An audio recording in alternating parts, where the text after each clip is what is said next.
Flashback. Now after that, medyo kumambyo ka, tinuturo mo na yung isang kumpadre. So kung hindi po, ang tanong ko po ngayon, kung hindi po inamin ng Pangulong Duterte na siya talaga ang nagbigay sa iyo ng order of reinstatement at inipit ka, maybe by this committee, at kung sino man na mga mag-i-interview sa iyo uli, yung ba hubang plano nyo, ituturo niya that so-called, ituturo mo that so-called kumpadre, at pwede hubang sabihin nyo sa amin, sino yung kumpadre na yan?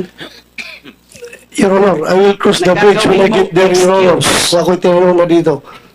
Sasabihin ko I'm ito. asking you now, who is that kumpadre you are supposed to be disclosing as allegedly the one who called you and gave you that order, whatever it is, order, advice, request, etc., to reinstate Superintendent Marcos?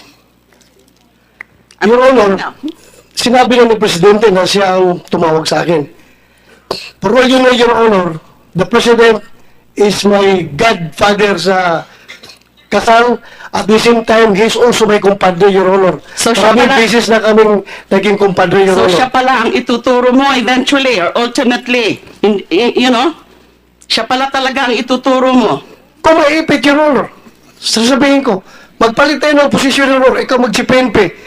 Kung kaya mo Please pag-ipit, do gano'n not ang Presidente, argue Your with Honor. me. Ronald, I'm the one asking you a question here. Yes, Your Honor. I Do not will. argue with me. I've had enough of you. Kayong lahat ng mga nagsisinungaling. Go ahead. I'll answer the question.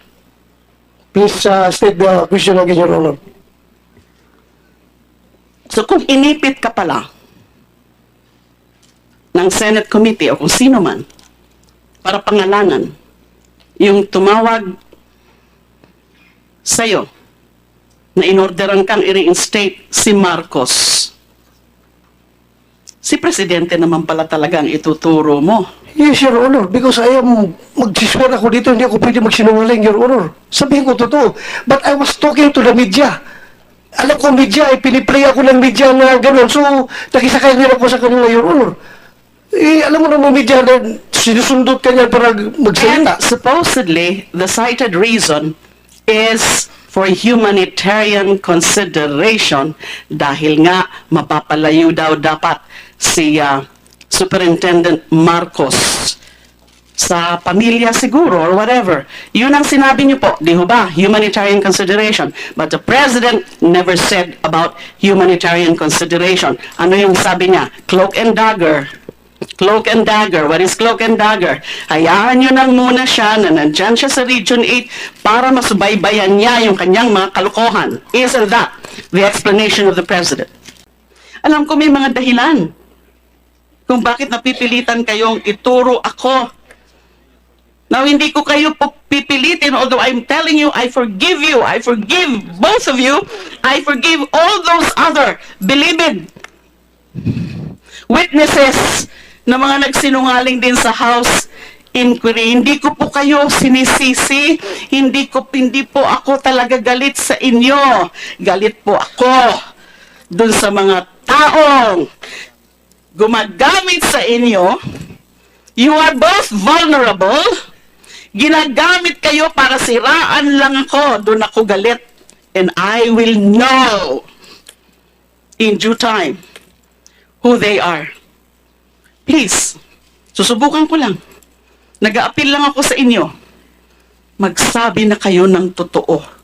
Na hindi totoo yung sinasabi niyong kilala kita, tumanggap ako, etc., etc. As I said, trust the Senate. Wala naman kayo ngayon sa PNP, wala naman kayo ngayon sa DOJ, wala naman kayo sa NBI. You are in the Senate now, so if you tell the truth, my colleagues, I think, will protect you. End of flashback. Laila de Lima, kay General Bato, at kay Presidente Duterte na lahat nabanggit mo kanina sa iyong testimonya. Una sa lahat, humihingi ako ng, kung ma'am, kung nagsubaybay ka ngayon sa hearing dito sa Quadcom, patawarin niyo po ako na nadala sa o na uto-uto sa panahon na yon na idamay ka po na walang katotohanan naman. At ang picture na yon, nagkataon lang na pumasyal ang pamilya ko sa baybay at nagkita tayo at nagpa-picture ako. Yun ang ginawa nilang ebidensya. Ma'am, taos ko sa kaloob-looban from my heart, I ask, sorry talaga po, ma'am. At kung ano mang plano mo sa ginawa kong pagbuhat-buhat o sala o kalambigitan sa droga o unsay imong buhaton, andam ko mo dawat, ma'am. Pero ang ako alang ihangyo, mangayo ko nimo pasaylo sa akong gibuhat. Kay na-pressure ragyod ko, ma'am. Naluoy ko sa akong mga anak, ngagagmay pa kayo atong panahon na. Patay na akong papa, o ako mamatay, mag-unsa na lang akong mga anak, maong gibuhat na ko, nga buhat-buhatan ka o magtumo-tumo og istorya kabahin sa kalambigitan sa droga. Once again, sorry kayo, ma'am. Handa po akong harapin kung ano ang plano mo sa akin po. Mr. Chair, can we please have a translation of what he said? The last that I know, I'm the chair of the committee, but now I can become the translator and the interpreter. Ang sabi po ni Kerwin Espinosa, siya ho ay humihingi ng kapatawaran kay Senator Laila de Lima sa kanyang ginawang mga statement implicating her sa usapin tungkol sa droga at gumawa ng kwento, no? Gumawa sila ng kwento para masama doon sa kwento, sa narrative ng pagkaka-involved ni Senator de Lima sa usapin sa droga. At sabi naman niya na handa rin siyang harapin kung ano man yung aksyon na gagawin ni Senator de Lima kay Kerwin Espinosa. Senator De Lima is recognized.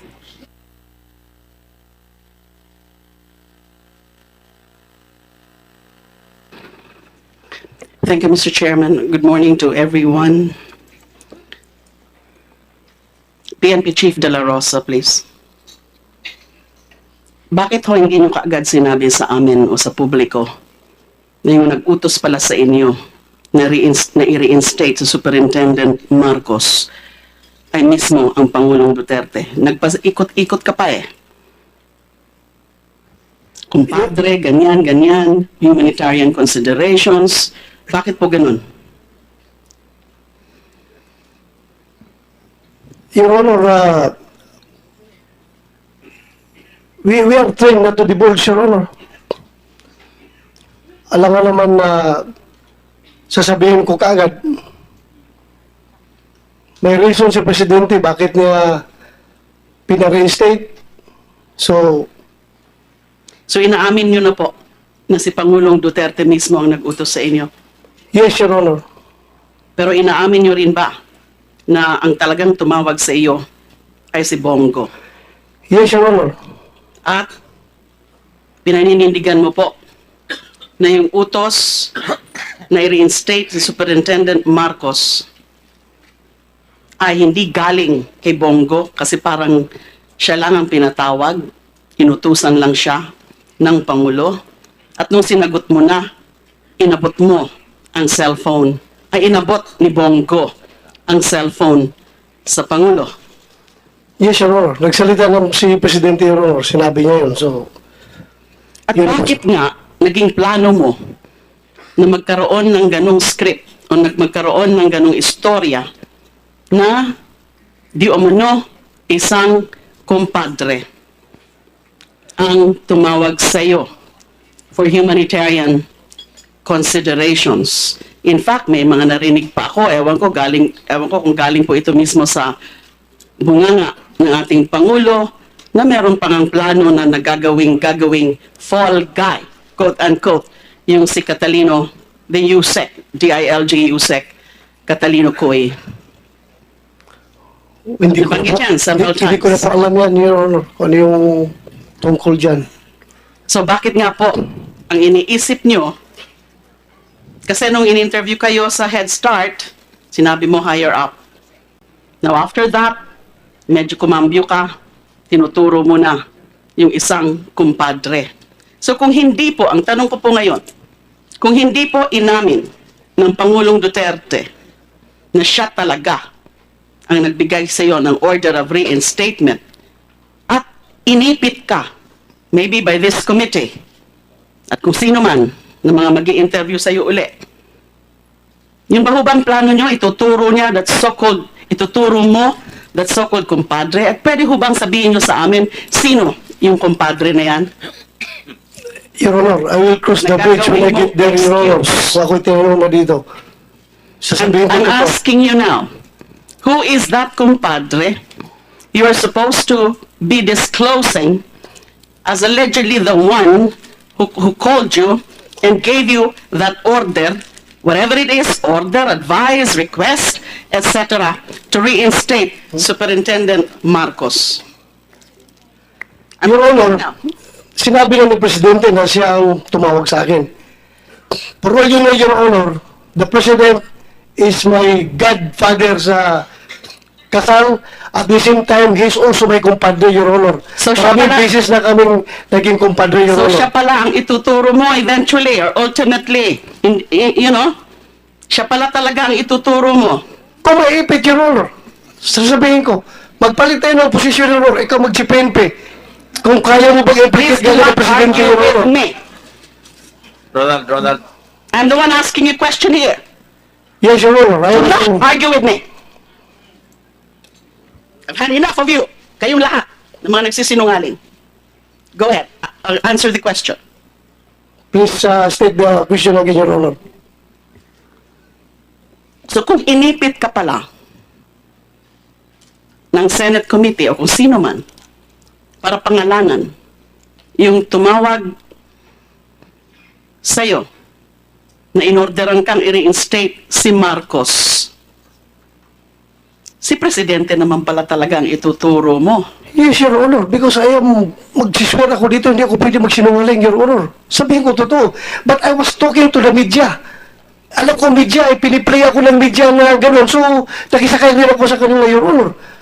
Alam mo naman, media na sinusundot ka niyan para And magsalita. supposedly, the cited reason is for humanitarian consideration dahil nga mapapalayo daw dapat si Superintendent Marcos sa pamilya siguro or whatever. Yun ang sinabi niyo po, di ho ba? Humanitarian consideration. But the President never said about humanitarian consideration. Ano yung sabi niya? Cloak and dagger. Cloak and dagger. What is cloak and dagger? Hayaan nyo nang muna siya na nandyan siya sa Region 8 para masubaybayan niya yung kanyang mga kalukohan. Isn't that the explanation of the President? Your Honor, yung kumpadre ko na, Your Honor, sasabi ko si Bongo, siya yung tumatawag sa akin, Your Honor. Tumatawag sa akin, pinasa yung cellphone kay Presidente. So, But before binigay ni Bongo sa Presidente, Your Honor, meron na siya sinasabi na pasiuna, kakausapin ka ni Presidente pre, tungkol dito sa problema ni Marcos.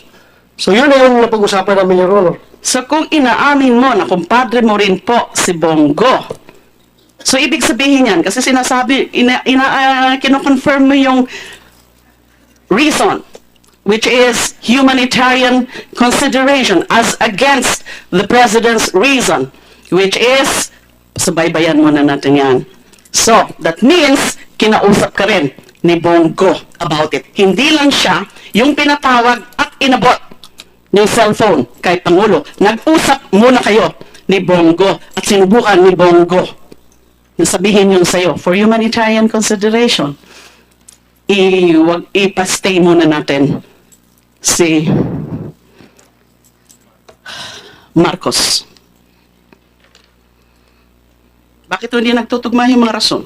So, ibig sabihin, may ibang nagsabi, unless that's your invention, may ibang nagsabi na for humanitarian consideration, pero iba yung rason ng ating Pangulo. So, sino yan? It must be Bongo. Correct? Yan po sinabi ko sa media, Your Honor. Hindi po sa Senado ko yung sinabi, Your Honor, sa media. Na humanitarian consideration. Di ko ba? Yes, Your Honor. So nagsisinungaling ba ho kayo sa media na sinabi mong humanitarian consideration? Because it's either you will admit na meron talagang nagsabi sa yung humanitarian consideration or not.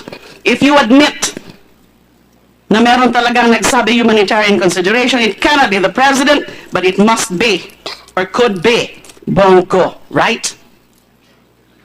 Yes, Your Honor. What is yes?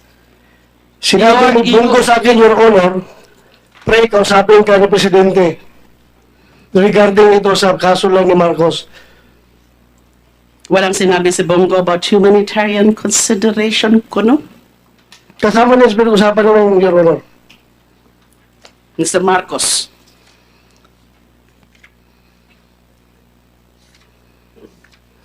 Narinig po kita kanina. Ang sinasabi mo, yung tungkol sa reinstatement mo, the order of relief, meron kang sinabi kanina, you were referring to that. Di ba? That order of relief, which is supposed to be dated way back in June 29, but you said you received it October 26. So yun ang parang ginagawa mong istorya na yun ang premise mo, yun ang perspective mo that you were referring to that relief. Pero tatanungin ko rin maya-maya si PNP Chief De La Rosa kung yun nga. Kasi yung sa mga timeline of events, parang hindi ganun yung dapat istorya dyan.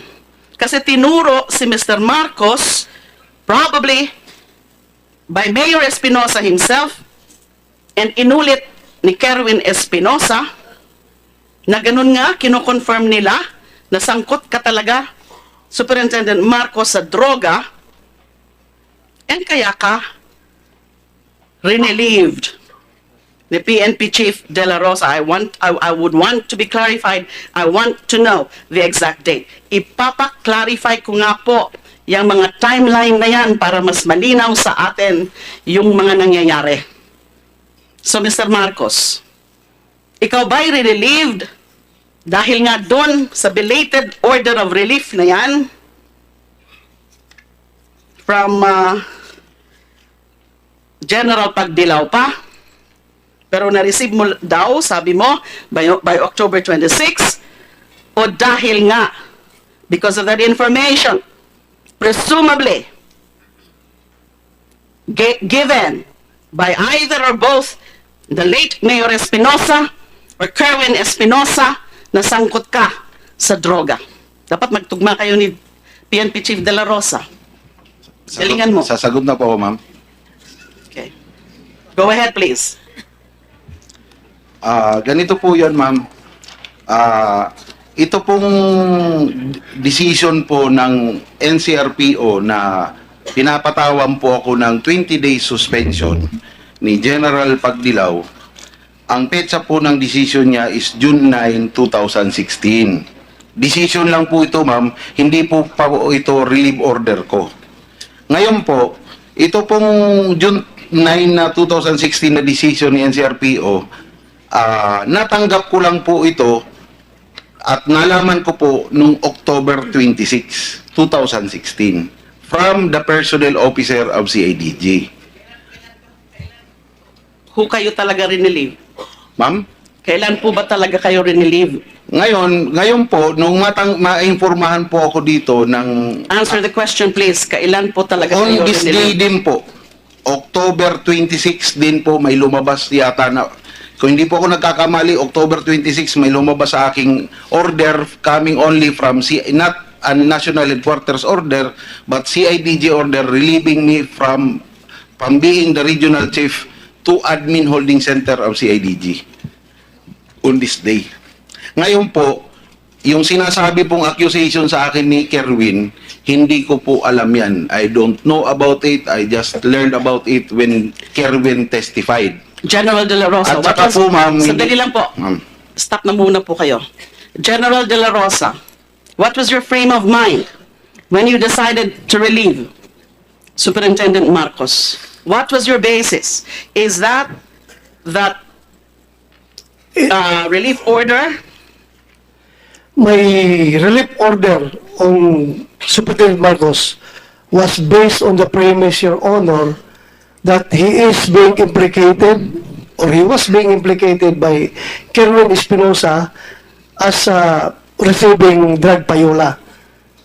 How about Mayor Espinosa? Did he say something when he supposedly surrendered to you last August 2 or the day after? The president gave that list, released that list, and gave the mayor the Espinosas 24 hours to surrender. In fairness, Your Honor, hindi po nabanggit ni Mayor Espinosa yung pangalan ni Superintendent Marcos sa akin while nag-uusap kami, Your Honor. So si Kerwin ang nagsabi. Si Kerwin, Your Honor. At nalaman ho ninyo yan, sinabi po ni Kerwin yan, kailan po? Nalaman ko yan, Your Honor, pagbalik ni Colonel Pero, Colonel Delbo at Colonel Peralta galing sa Abu Dhabi, Your Honor. That was after Kerwin was arrested. Yes, in Your Abu Dhabi. Honor. Yes, Your He Honor. was arrested in October 17. Yes, So Your you Honor. sent your guys there and interviewed him or interrogated him. For the record, can you tell us who those guys who accessed Kerwin Espinosa when he was arrested after he was arrested in October 17? Ang punto ko po dito, gusto ko kasing malaman kung sino yung mga nagiging handlers nila. Yung mga pinapasinungaling nyo under oath before the entire country. I want to know who are the handlers. Your Honor, sabihin ko po sa iyo, hindi po kami nag-utos sa kanya magsinungaling, Your Honor. Mamatay man ako ngayon, Your Honor. Nandyan si Lord. Wala po akong sinabi sa kanya magsinungaling. Hindi ko po sinasabi na kayo mismo ang nagpapasinungaling. Kasi katulad nga ho nung sinabi ni Senator Ralph, maaaring hindi mo alam na may mga ilang mga karakter dyan na yan ang kanilang assignment na i-access yung mga sinong pwede nilang kumbinsihin by whatever means para magsinungaling at ituro si Senator Laila De Lima. Maaari, I'm giving you the benefit of doubt because we see you really as a sincere person, as a good man. So, maaari po siguro na ganon, pinaiikutan ka, may mga nagbibigay ng mga impormasyon. Sila ang mga naghahanap ng mga so-called witnesses na yan, beginning with the bilibid witnesses, tapos si Kerwin, tapos si Ronnie. Kawawa naman po sila. Dahil nagsisinungaling po sila lahat eh. Senator Lai, you have 1 minute. Kindly wrap up. Yes, and I will take advantage of the second round because I still have questions. General De La Rosa, Your Honor, who are these personnel who accessed Kerwin Espinosa right after his arrest last October 17? And who are the personnel or personalities, whoever they are, characters, who again went to Abu Dhabi to fetch Kerwin Espinosa? Your Honor, tatlong tauhan ko po, Your Honor, si Police Senior What's the names, Superintendent please? Albert Ferro, Police Senior Superintendent Alden Delbo, Police Senior Superintendent Randy Peralta, at pang-apat, Your Honor, yung aking police attaché doon sa Saudi Arabia na si Police Senior Superintendent Nandito ba sila? Magalo na, Your Honor. Sila na po ang 4 na police officers na may contact nung kay Kerwin habang nasa loob si Kerwin. Napuntahan nila sandali. But nahirapan silang mag-conduct ng interview dahil stricto yung protocol ng Abu Dhabi Police hanggat hindi pa na-turn over sa PNP yung kustodiya ni That was Kerwin. right after the arrest. Right after the arrest, Your October Honor. 17. Yes, Your Honor. How about yung inano na ho siya, Yung pauwi na, Your Honor. pauwi na. Sino ho ba yung mga nagsundo sa kanya? The same persons, Your Honor. Yung 4 na police ko, Your Honor. Any other? Whether your own personnel or any other personality, any other character. Dahil nakita naman natin yan sa mga binalita yan. Your Honor, Nagsundo sa kanya. pagpasok ko doon sa aeroplano, Your Honor, may nakita ko doon media at saka yung si Sandra Cam, Your Honor. Ano bang ginagawa ni Sandra Cam sa Abu Dhabi? Anong personalidad niya? Personal lang yan na Is she your representative? no, Your Honor. Hindi ko po siya representative, Your Honor. So I'm going back to my question. Anong personality ng isang pribadong tao na siya yung magfra-front doon Yeah, last question. na sumundo? Save the next questions for your second round. Yes, sir. Senator. Yes, Mr. Chair. Can she just and may I ask that lady to sit down? She's not part of it. She's not a resource person. No, she's not. Please ask her to sit down. That's out of order. And take her oath. Sit down. Sit down. Sit.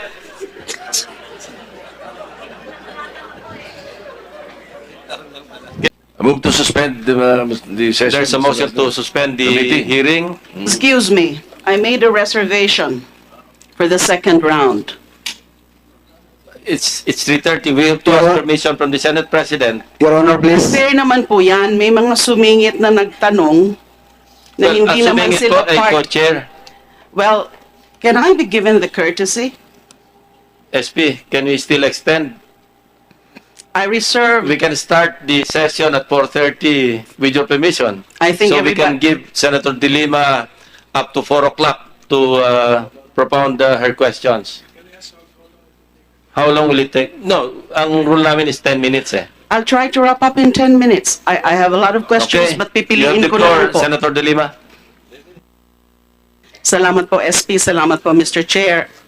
Marami po dapat akong tanong, pero since limitado ang aking oras, pipiliin ko na lang po. Mr.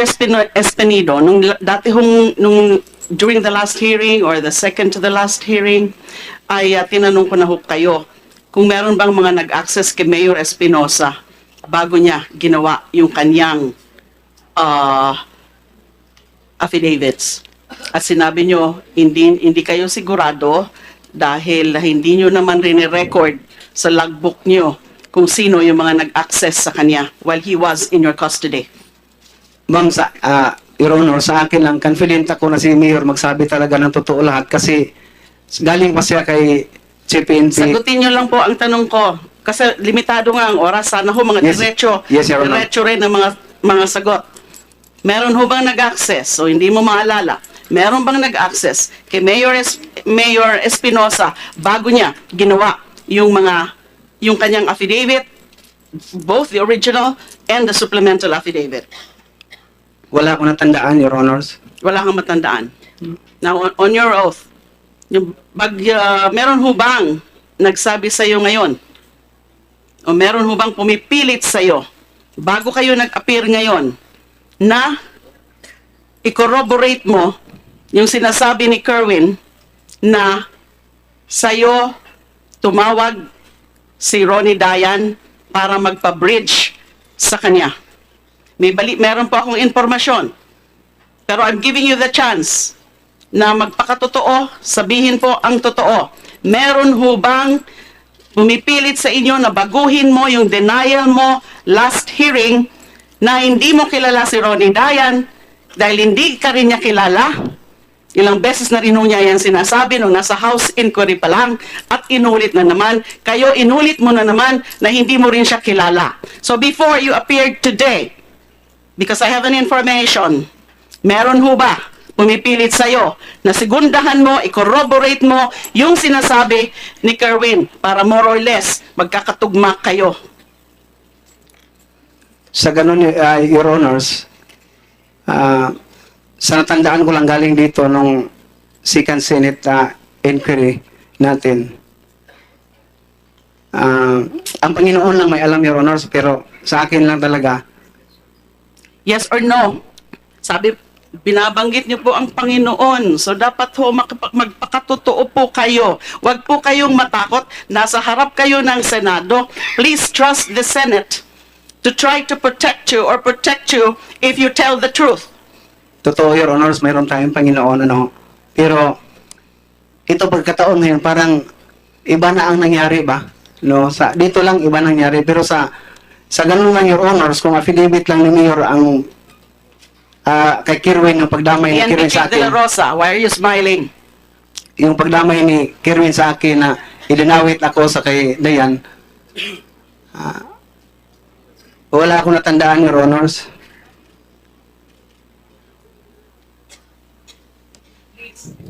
Under oath.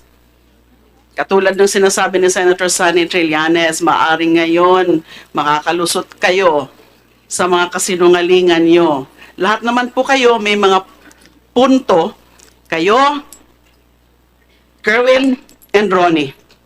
May mga sinabi kayong totoo, pero meron din kayong mga sinabing hindi totoo.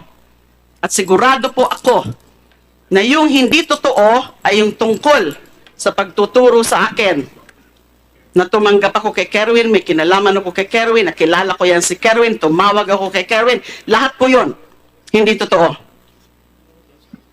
Yes or no, I want to give you that chance. I think you're also a good man. Huwag kayong mag-alala. Kung magsabi kayo ng totoo ngayon, maybe I can plead my colleagues to also give you protection. Just tell the truth, please. I tell you, ma'am, ang Panginoon magpawalang sala sa iyo, ma'am. Kung walang kasalanan, ma'am. Pero sa akin naman ngayon, talagang Hindi po yung ma'am. tungkol sa akin ang tinatanong ko. Tungkol po sa inyo. But I want you I will go back to you para hindi ho nagsasayang ang oras natin. Mrs. Son, pag-isipan niyo po. Konsyensya niyo po. Mrs. Son, I was referring po to Espinido, not you, Mrs. Son. Okay, Mrs. Son. So, nasabi niyo nga ho na pinipilit nga yung asawa niyo na maghanap ng pwedeng tumira kay Mayor Espinosa for a sum of 500,000 pesos. Totoo po yun, di ho ba? According to my husband. Yes, according to your husband. Your husband is no longer here and therefore he cannot confirm Yes. or deny that. But I think we can trust you enough to tell us kung ano talaga ang sinabi ng asawa nyo. So totoo po yun, di ho ba? Kasi ang susunod kong tanong, sinabi rin ho ba ng inyong asawa kung bakit pinapapatay ni Mr. Marcos? Hindi po niya sinabi. Hindi po kayo nagtanong. Hindi po. Napakahalagang punto po yun eh. Siyempre, since siya ang sinabihan, siya ang pinakiusapan, or order, whatever it is, o siya yung pinipressure, maghanap ka ng pwedeng pumatay kay Mayor Espinosa for 500,000. Then I'm sure, I think your husband, matalino naman siguro yung asawa nyo, siguro nagtanong siya kung sino man ang nagbigay sa kanya ng order, like Mr. Marcos, na bakit nyo po pinapapatay si Mr. Espinosa? So sa inyo pong, at your level, you cannot say anything about that because your husband did not tell you about that. He did not tell me about it. I was just wondering, ma'am, if it was Mayor Espinosa he was referring to, and he told me that yes, it was Mayor Espinosa. Na gustong ipapatay. And I was just wondering, because Mayor Espinosa is under the Witness Protection Program, and why should he be killed? But I did not ask him. Okay, as I said, very limited. Marami pa sana ako mga follow-up questions dyan. Mr. Ilaraga, no, wala na ho ba? Ikakasal na siya? I can reserve that kung meron pang further hearing. Yes. Mr. Marcos.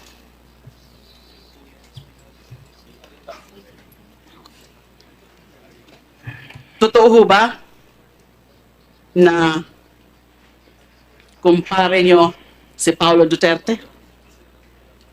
Hindi po, ma'am. I never meet Paulo Duterte. Hindi ko po siya kumpare. Hindi ko po siya kumpare, Your Honor. Si Bongo, ano ho bang pagkakilala nyo sa kanya? Nakikita ko po siya sa TV, laging katabi po ni Presidente. Never ka pong tumawag kay Bongo. Never po. Ang Pangulo, never kang tinawagan.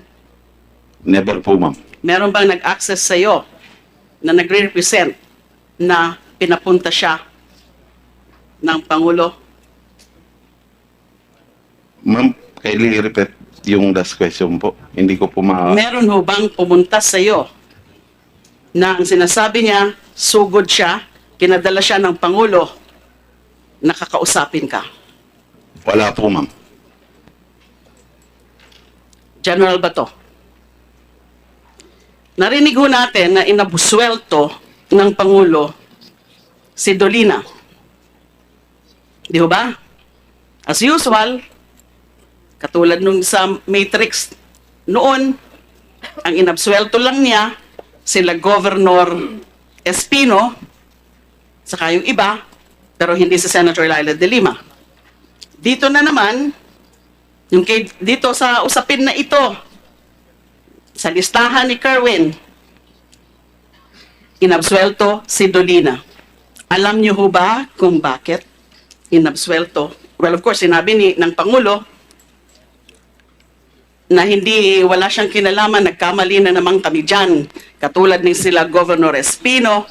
Would you know, in your capacity as PNP Chief, ano yung source, ano yung basis ng Pangulo na clear si Mr. Dolina? I'm not saying that Dolina is guilty. I'm not saying na kasabwat siya dyan. But I just want to understand bakit the President again was much too eager again to absolve someone in that list. Pero syempre, never ho niya sigurong gagawin na i-absuelto rin si Senator Laila de Lima. Honestly, Your Honor, I'm not privy to that particular decision of him why he bakit na inabsuelto si General Dolina, Your Honor. Hindi po namin napag-usapan yan, Your Honor. As I understand, the President has his own, he's conducting his own investigation, Your Honor. Meron po siya sariling... So hindi ho galing sa inyo yung information or advice or points na, Sir, hindi ho kasama dapat yan si Police Chief Superintendent Dolina kasi hindi ho totoo na may kinalaman siya sa droga. It did not come from you. It really just came from the President himself. It did not come from me, Your Honor. It did not come. It did not come from me, Your Honor. Okay, now, sabi ko, kahit marami pa akong tanong, since I have barely 2 minutes left, may manifestation lang po ako with the permission of my dear colleagues here. Go ahead, please. Thank you po. Alam nyo, hindi po ito a question of choosing which of the testimony of Kerwin Espinosa and of Ronnie Dayan ang totoo tungkol sa sinasabing may connection ako sa iyo, tumanggap ako sa iyo, inuutusan ko si Ronnie Dayan para kunin yung pera na yan na galing daw sa iyo. And it is not a question of choosing who between these two guys ang nagsasabi ng totoo. Kasi sasabihin ko na naman po sa inyong lahat, katulad nung sinabi ko nung last time about yung hindi talaga tayo magkakilala, hindi kita matandaan, na hindi ko nga matandaan kung nakipag-picture ka o hindi. na pareho po kasi nagsisinungaling. Sa punto na yan, hindi ko po kayo tatanungin ngayon, just like what I did nung si Kerwin ay nag-testify. I avoided doing that. Hindi ko ho kayo i-confront. Mr. Espinosa, Ronnie, dahil mukhang siguro hindi pa kayo preparado para sabihin na yung katotohanan. Kasi sabi ko nga, meron kayong mga sinasabi na totoo. Kasi alam nyo, review ko for the first time last night yung testimony ni Ronnie Dayan before the House inquiry. Dati ko ho kasi hindi napanood yun. Sinadya ko talagang hindi manood. Pero, in preparation for today's hearing, I watched sa isang YouTube, the full. Ilang oras po ako. I'm telling you, marami po akong mga nakikita, maski yung testimony mo, nung review ko rin dito, na talagang may mga butas po. And then it's very clear to everyone, wag na ho tayo magmuang-muangan, na yung mga inconsistencies sa inyong mga pinagsasasabi are not cases of simple, minor, innocuous inconsistencies. These are very serious, these are very glaring, these are very irreconcilable versions of your stories about me knowing you, Mr. Espinosa. Ronnie Dayan knows that I do not know you. I know Ronnie Dayan knows also that he does not know you. Espinido claims that he does not know Ronnie. Ronnie claims he does not know Espinido. Fabricated. Sandali na lang po. Please give me this. Kasi, ang sarap po sana ko i-cross-examine kayo eh. But I'm avoiding that kasi, you know, baka may opportunity pa rin yung mga handlers nyo na ayusin pa rin yung mga testimony nyo kung makikita na sa line of questioning ko at sigurado makikita sa line of questioning ko na talagang nagsisinungaling kayo. That's why I said last time, cross-examining you, Mr. Espinosa, would be like a cross-examiner's dream. Let's say sa abogado ko later, kung matuloy yung mga kaso na yan, siyempre pipili ako ng abogado na magaling mag-cross-examine. Kasi kung pwede lang nga ako mag-cross-examine, I will do that. Si Ronnie rin, ganun din. Kayang-kaya ko pong i-cross-examine kayong dalawa at lalabas na yung mga kasinungalingan nyo. I know your lawyers also know na sinupply nyo lang ang pangalan ko. Marami na po akong mga nakita na mga inconsistencies. Even yung dates na yan, hindi lang po ang nagkakatalo yung version ni Kerwin tsaka yung version ni Ronnie sa dates. May nagsabi sa akin, I don't know if Espinido can confirm that, na yung affidavit po ni Mayor Espinosa, hindi ko pa naman nakita yan, ay ang sinasabi, yung pagpunta daw sa Burnham was March 2016. You, Kerwin says November 2015. Ronnie says November 2014. Now, huwag niyo pong pipilitin si Ronnie na sasabihin niya na tama si Kerwin. Kasi nga, paulit-ulit na po niyang sinasabi yun na hindi na siya part of my staff. Wala na po siya sa akin. Now, Kerwin, yes, I was there in Burnham on 2 occasions. Sinabi ko na rin po yan sa mga interviews ko. Magagaling lang yung mga handlers nyo na nalalaman nila kung kailan ako pumunta ng Burnham. After the filing of my COC last October, the first time I went to Burnham, to Baguio, Hindi lang sa Burnham, kundi sa Mines View. Kaya yung mga ibang pictures dyan, I think Mines View yan, was November 2015. The second one was in March 2016. Meron po ako mga witnesses, staff ko, security ko, na talagang pumunta kami ng Burnham November 2015, hindi March 2016 na yun daw ang sinasabi ni Mayor Espinosa sa kanyang mga affidavit, at hindi rin 2014 November na no sinasabi ni Ronnie. We never met before, we do not know each other. Yung sinasabi niyong cellphone. Senator De Lima, we need to rearrange Yes po, thank you so much. the configuration of the session hall because we have... 2 minutes na lang po. Sige, okay. Salamat po. Just leave me 10 seconds to bang the gavel. Yes. Cellphone? Yeah, maski Alam mo yan, 2 si seconds lang. Ronnie, I don't think he has your number because he, as I said, he does not know you. I don't have your number because I definitely do not know you. Check it out. Records. There cannot be any conversation between Ronnie and Kerwin because they do not know each other. They do not know the cell phone numbers of each other. And even si Espinido, dahil hindi nga sila magkakilala. I also do not know your number because I really do not know you. Please. Alam ko may mga dahilan kung bakit napipilitan kayong ituro ako. Now, hindi ko kayo pipilitin, although I'm telling you, I forgive you. I forgive both of you. I forgive all those other believed witnesses na mga nagsinungaling din sa House inquiry. Hindi ko po kayo sinisisi.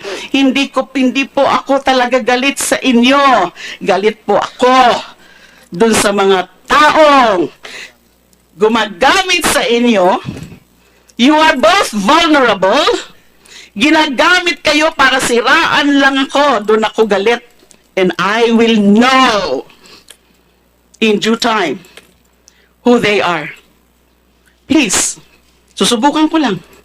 Nag-a-appeal lang ako sa inyo. Magsabi na kayo ng totoo. Na hindi totoo yung sinasabi niyong kilala kita, tumanggap ako, etc., etc. As I said, trust the Senate. Wala naman kayo ngayon sa PNP, wala naman kayo ngayon sa DOJ, wala naman kayo sa NBI. You are in the Senate now, so if you tell the truth, my colleagues, I think, will protect you. Yan po ang pakiusap ko sa inyo. Marami pa akong punto dito. Pero I'm running out of time kasi yung pagkapatay ho kay Anyway, Mayor next Espinosa. time, you'll be given more time in the next hearing.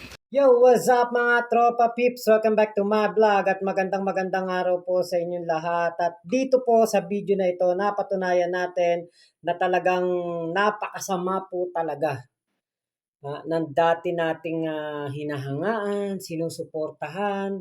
Napakasama pala talagang tao nito. Grabe, bukod sa mga paggugurgur, bukod sa panggigipit, pagdidiin dito kay De Lima. Naku po, binaon tayo sa utang, pinamigay ang West Philippine Sea. Alam niyo yung parang legal na tayo'y sinindikato ng tao na ito at ng kanyang lahat ng alipores. Diyos ko po. Ng dibdib, ano? Na biruin mo kung ako yung si Senator Laila De Lima, parang hindi ko matanggap 7 taon. Paano mo may babalik yun? Nasayang na oras sa loob ng kulungan, hindi mo nakasama pamilya mo, hindi mo nakasama ang mga anak mo, mga apo mo. Diba? Tapos ganyan. Parang wala lang.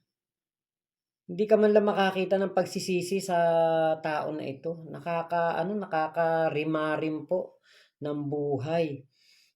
Alam nyo, dito sa vlog na ito, dito sa video na ito, nag-sink in sa akin, mali palang tawagin natin yung Tatay Digong. Maling-mali.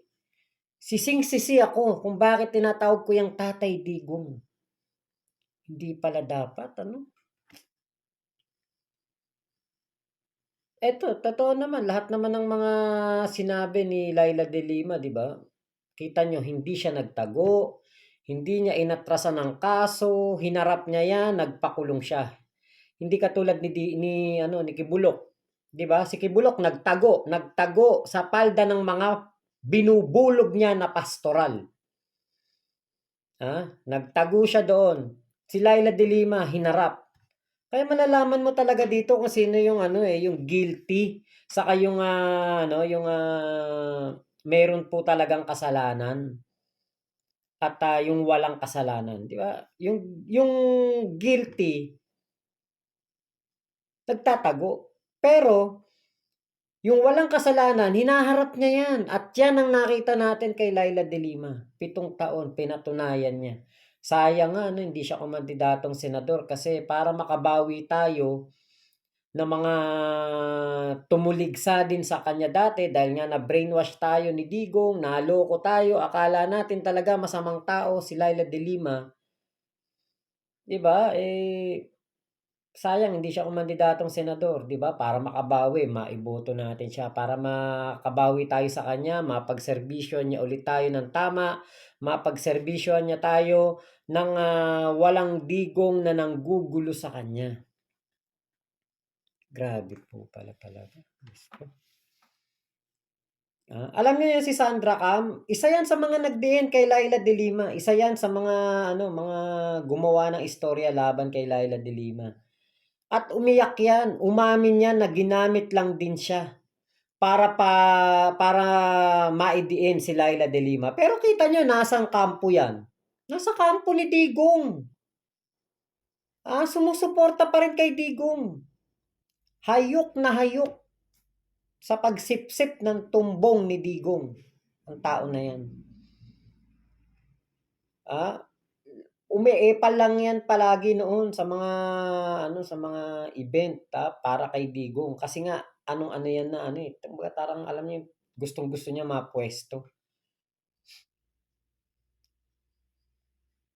Si Ronnie Dayan, ewan ko kung nasaan na tong si Ronnie Dayan Dapat eto si Ronnie Dayan, mag-public apology din kay Laila de Lima. Kasi kahit na sinabi naman ni dating senadora na pinapatawad niya si Kerwin at si Ronnie Dayan dahil nga po alam niya na ginagamit lang ito ng mga taong nasa likuran para idiin siya.